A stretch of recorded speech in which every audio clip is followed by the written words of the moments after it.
இந்தியாவின் முதல் திரைப்படம் தாதா சாஹேப் பால்கே அவர்களின் இயக்கத்தில் 1913ஆம் ஆண்டு வெளிவந்தது. கடந்த 111 ஆண்டு கால இந்திய திரைப்பட வரலாற்றில் நேரடியாக மக்கள் அரசியல் பேசும் துணிச்சலான முதல் திரைப்படம். இந்திய மொழிகளில் இருக்கின்ற இயக்குனர்கள் யாரும் இதுவரை சொல்ல தயங்கிய கதைக்களம். 75 ஆண்டு கால இந்திய அரசியலை புரட்டி போடும் ஒரு மகத்தான அரசியல் போராட்டத்தின் தொடக்கம்தான்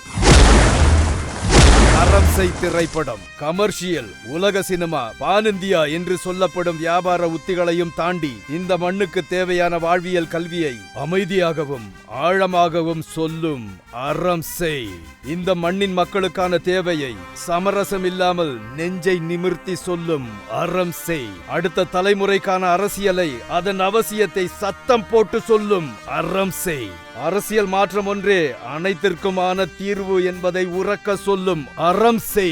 நாடு சுதந்திரம் அடைந்து 75 ஆண்டுகளுக்கு பிறகு இந்த தேசத்தின் அரசியலை மாற்றி அமைக்க வேண்டும் என்று அரம்சை படத்தின் நாயகி செந்தாரகையும் அரசியல் பேசுகிறாள். பதவிக்காகவும் அதிகாரத்துக்காகவும் மக்களை அடிமைகளை விட கேவலமாக வைத்திருக்கும் சுயநல அரசியல்வாதிகளுக்கு எதிராக எரிமலையாய் வெடிக்கிறாள். மீண்டும் ஒரு ஆயுத போராட்டத்தை மக்கள் மீது திணிக்காமல் அரசியல் மாற்றத்துக்காக மக்களை ஆயுதமாக்கி மக்களையே போராட வைக்கிறாள். அறம் செய்யவே இங்கு அரசியல் களம் என்ற சொல்லின் உச்சம்தான் அரம்சை திரைப்படம். இது கதையல்ல, மயிர்குச்செறியும் ஒரு மானிட சாசனம்.